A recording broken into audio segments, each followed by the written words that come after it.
The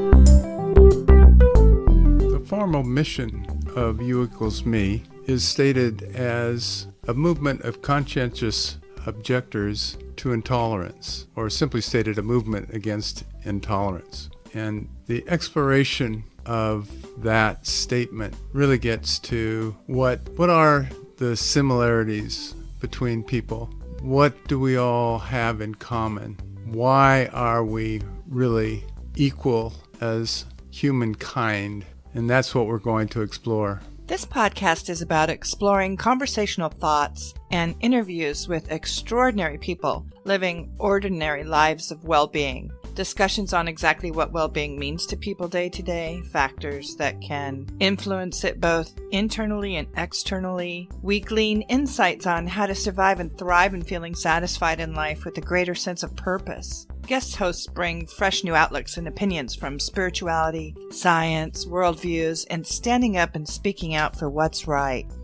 It's pretty interesting. Man needs each other and planet Earth to survive. Check it out. I think you'll like what you hear.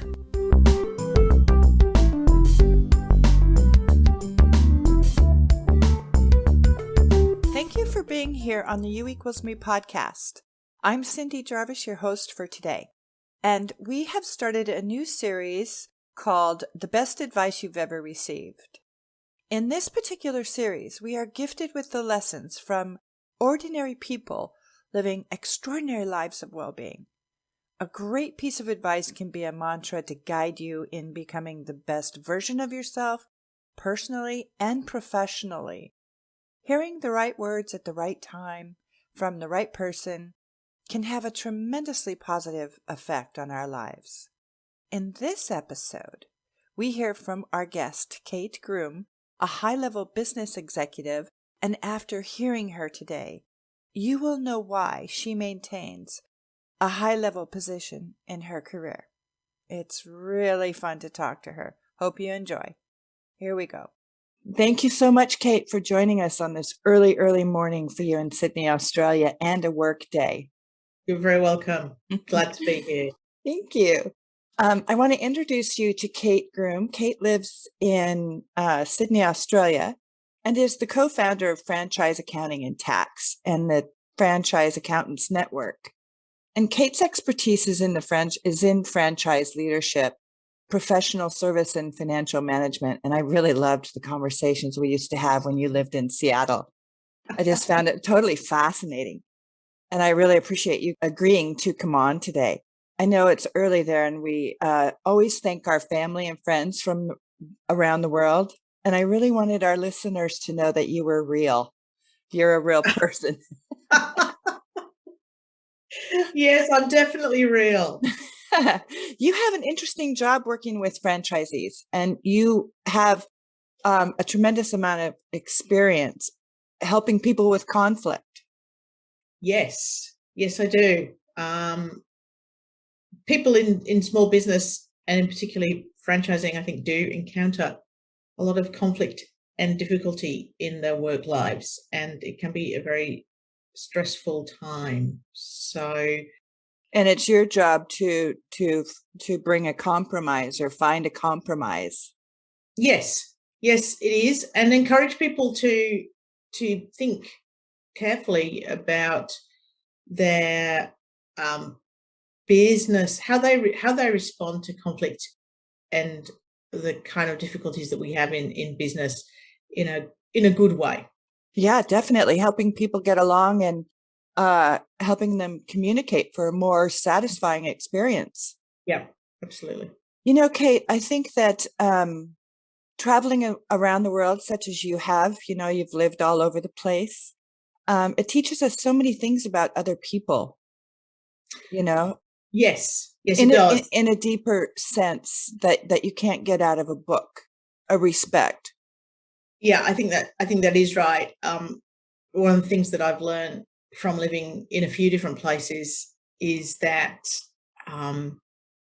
even when we speak the same language, there are differences between us and between how people do things in different countries.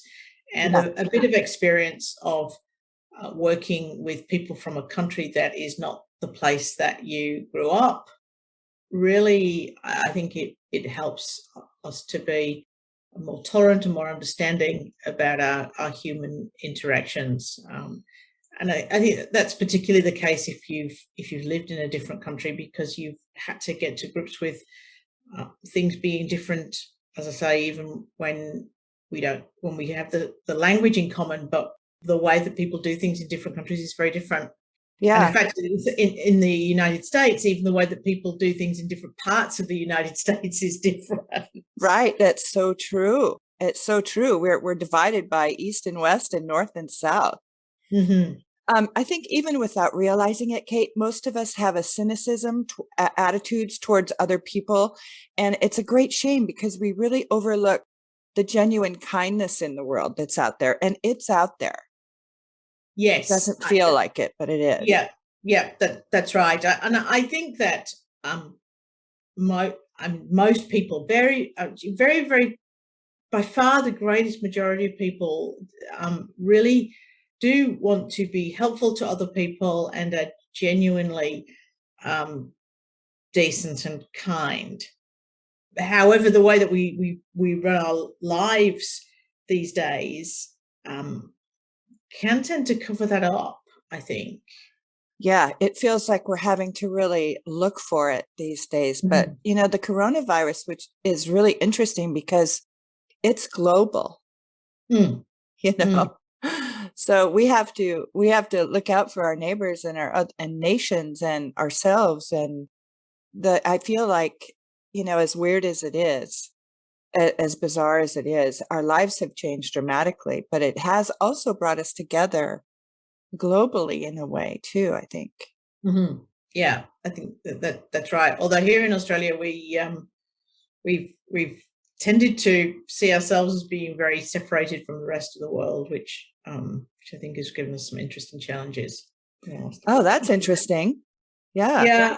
Well, Australia has had this closed borders policy up until very recently, and I think that has been helpful in controlling the coronavirus in Australia, but it has meant that we have tended to see ourselves a little bit separately from the rest of the world. Mm-hmm. Well, it seems to have worked. Yes. Oh, yes, absolutely. Yeah, absolutely. Although we have a lot of COVID right now. Yeah. But certainly compared with many other countries, we have had very little COVID, and so it has been. We've been certainly spared the big numbers of people in hospital that many countries have seen. But there have been a lot of consequences. A lot of small businesses have found it very difficult. So it's whichever way you point, there are consequences of this. It's not a consequence-free decision. That's exactly right. That's an interesting point. Yeah. Because it's been very hard. For a lot of people, a lot of business owners in particular, it's been very difficult in some big parts of the country, particularly last year. Mm-hmm. And I think it's really important for smaller countries to take measures to control the onslaught that our medical community is suffering. Yes. Yeah, absolutely. Yeah. Wonderful. Well, so when I was thinking about doing this podcast, and I know I've tried to get you out, I wanted to do this before, and I know you're so busy. I need to let you be on your way. But when I was thinking about doing this, I was thinking, now everybody's in this flux, and our mental health is maybe not so great, everywhere because of all of the confinement and the changes in business and jobs and so forth. And I was thinking, I'd really like to do this podcast on what's the best advice that anybody has ever given you. And I thought, wow, I want to talk to Kate. I want to find out. So thank you. Shall I give you my answer? I've been thinking about Yes, please. Oh, thank you. It's a good question. And I've received lots of wise advice over the years. And I did wonder what would be a helpful thing to share. And so my probably one of the most useful bits of wisdom that I picked up over the years is applicable when, as many of us face those situations where things don't go the way that we hope, particularly where maybe we've been let down by somebody, or a situation has turned out badly and we have to respond to that circumstance. And the piece of thinking that I think is helpful in that is to ask ourselves, what story do I want to tell when this thing is over?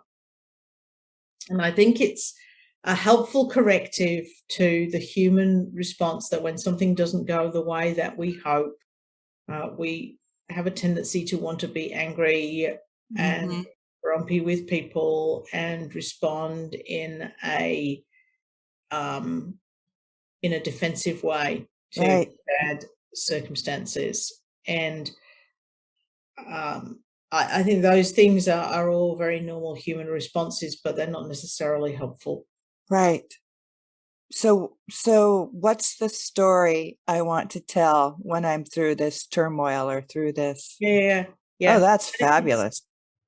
I forget where I got that from. It could have come from a number of places, but I found it a useful way of thinking on several occasions. Most particularly when I had one particularly bad, actually a couple of particularly bad business experiences where I'd been let down by some people, where some genuinely bad things had happened, and there was going to be some significant fallout from those circumstances that was definitely not going to be a good outcome for me. And I remember on both these two occasions really just sitting at home, just feeling incredibly upset and frustrated and angry with the people who had done the wrong thing. And they were really disturbing experiences. And I just remember thinking, well, there's really only two ways to go with this: get very grumpy and scream and shout. Yeah, scream and shout. Behave badly. Major tantrum about this, which in work circumstances is never good anyway. But the alternative is to stop and think, how can I be my best self in this? How do I, when in years to come, how do I want to look back on this and see how I responded to this circumstance in do I have a chance to look back on this and for it to be a good experience and one that is something that I'm proud of, even though the circumstances were not great. And I found that very helpful. And I do remember on one occasion having the conversation with my boss at that point and saying, I think that this is not a good direction that we're heading in. But I'm going to do everything that I can to make sure that the way that we resolve this is the best possible way, even though it's not going to end well for me. Wow. Yeah, and that was very tough because I was really angry about what happened. But I look back on that and a couple of other situations now, and I'm able to say, well, it wasn't great and it was a painful experience, but I believe that I acted honorably and in the best interest of all the people who were affected by that decision. And it turned out as well as it could. Wow, that's huge. Thank you for sharing that. That is, that's grace, Yeah. Yes. True grace. And yeah, I think it's helpful. It's helpful thinking for a couple of reasons. One is that it makes it easier to deal with those circumstances. Secondly, actually does make it, that framework of thinking makes it easier to be graceful in a circumstance where you don't feel that. Right. Really, most of us end up feeling that like we are the center of the universe in those moments, and it's very hard to get out of that thinking. But it's a helpful construct to remove yourself from the picture and think about the bigger story, and to think about the other people involved. That's huge. Absolutely. And often when circumstances are not great, the other people are not necessarily doing a great job. They're not enjoying the circumstances either. Nobody's having a good time. Yeah, but you get through it. I mean, we always get through it. That's I love that. I love that, Kate, because when you're in the middle of it, you do think about all the damages that will be done to you and the losses that you would have to incur. But we do get through it. We get through, but how we get through it, that's what you're saying is, what's the story you want to tell? I think that is right. The longer time we spend on the planet, the more we realize that we do get through things. But we have choices about how we get through things. Yep, we do. Wow, thank you for sharing that. That's what the U equals me, the foundation that we have here in Seattle. It's the realization that we're one, and things, well, we're not separate entities, and blaming doesn't do anybody any good. It never has. That's right. And I think it's easy depending on your personality type, it's very easy when things don't go well to respond by just not engaging with a problematic situation. But I think that there can be a better way, which is to engage, but to do that in a way that is graceful and a way that is thoughtful to other people, and that tries to produce the best possible outcome in a bad situation. And particularly at a time when I think many of us are finding that our tempers are a little bit frayed by this pandemic, and frayed by the state of commentary in social media and the way that we tend to respond in those environments, thinking about how we can be kind and loving to other people, and what that means for the way that we choose to respond to circumstances, I think is very helpful. Absolutely. This is what I love about you. These are the conversations that I miss, because they're above, it's grace. It's just beautiful. And by your reaction to difficulty, it kind of, in a way, it clears a path for moving ahead in a really nice way. That's what I think, is that by your reactions to, something that is catastrophic or nearly feels like it's catastrophic, by dealing with it with grace and honor, taking care of other people, you've paved a new path for you, yes, to come. Yeah. I love that. Yeah. I love that. Yeah. Being angry is, I have found, is quite a unrewarding emotion. Like, it's temporarily maybe satisfying, but it is not rewarding in the long term. No one feels good. Right. No one feels good. Thank you. So it's important to understand that it's a real emotion. We genuinely have reasons to be angry. But if we can put a bit of distance between how we feel and how we respond in the world, I think we can make our difficult circumstances be less hard on other people, and grow ourselves, and discover that there is something a better way than responding in anger to the circumstances that we're in. And there are plenty of things that we are right to feel anger about, Right.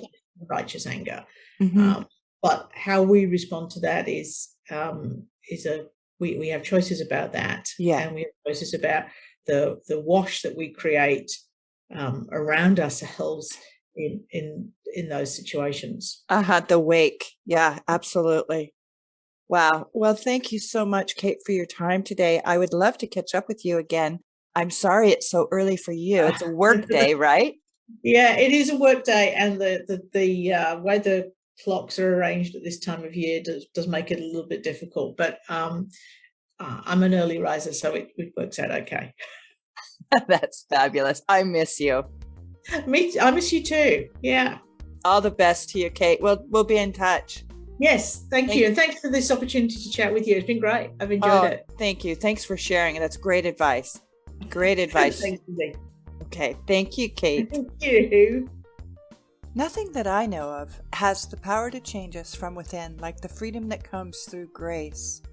And as Kate shares with us, grace is the effect of our own efforts. Kate demonstrates through her wisdom how the world of the heart shows up differently than the world of the little mind. We hope you've enjoyed this episode. Kate's company, Franchise Accounting and Tax Info, will be in the show notes. The purpose of the U equals Me Foundation is to improve the quality of life for others at a community, local, state, national, even global level. The foundation is not dedicated to private financial gain, but to the advancement of public interest and support. You can find us on Facebook, Instagram, and Twitter. Our website is uequalsme.org, and on our website you can join our One Worlders group for a complimentary copy of our ebook, Wisdom Along the Way.